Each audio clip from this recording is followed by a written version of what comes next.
La capitale espagnole, recouverte d'un grand manteau blanc.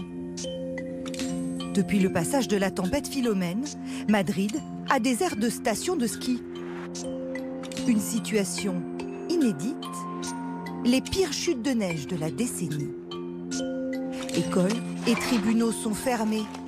Et la situation n'est pas près de s'arranger. C'est désormais une vague de froid qui s'abat sur le pays, transformant les trottoirs en une gigantesque patinoire. Aujourd'hui, nous vivons les premiers jours du froid intense qui nous attend dans les jours à venir. Les températures ont chuté à moins 11 degrés dans les provinces comme Huesca, Ávila, Segovia, Albacete, Guadalajara, Tolède et Madrid. Près de 700 routes ont été coupées par le blizzard.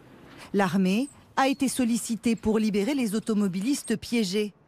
Mais l'Espagne n'est pas assez équipée pour faire face à ce genre d'intempéries. À court de sel et en manque de chasse-neige, les autorités se concentrent sur les grands axes. Dans son petit restaurant, Moïse, le restaurateur, se sent bien seul. Les camions de livraison sont bloqués depuis plusieurs jours. Ces frigos font triste mine.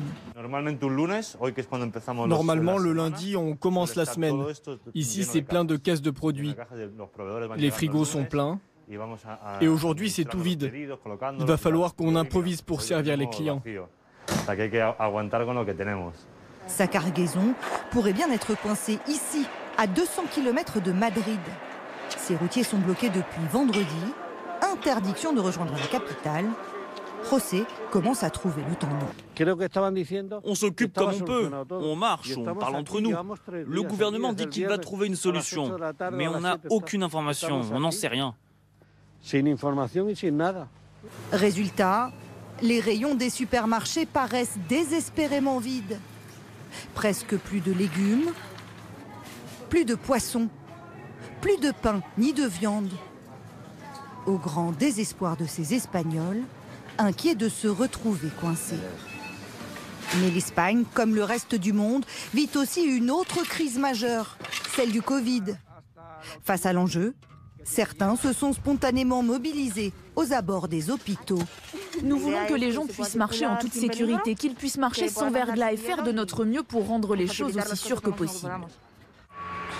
L'armée, elle aussi, est sur le pont, dans les gares et surtout les aéroports, pour déneiger les pistes d'atterrissage.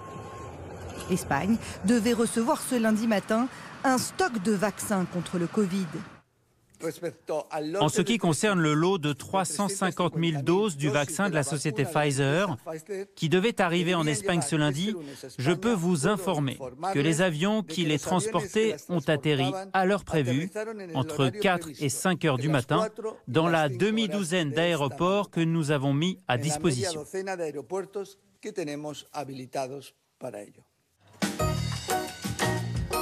Mais en temps de crise, les Espagnols savent aussi conserver leur sens de l'humour. Après avoir amusé le monde en sortant ses poubelles pendant le confinement, l'homme au costume de T-Rex fait à nouveau sourire dans ce décor surprenant. Les Madrilènes ne sont pas en reste et sont pour certains retombés en enfance, dans cette gigantesque bataille de boules de neige en plein cœur de la ville.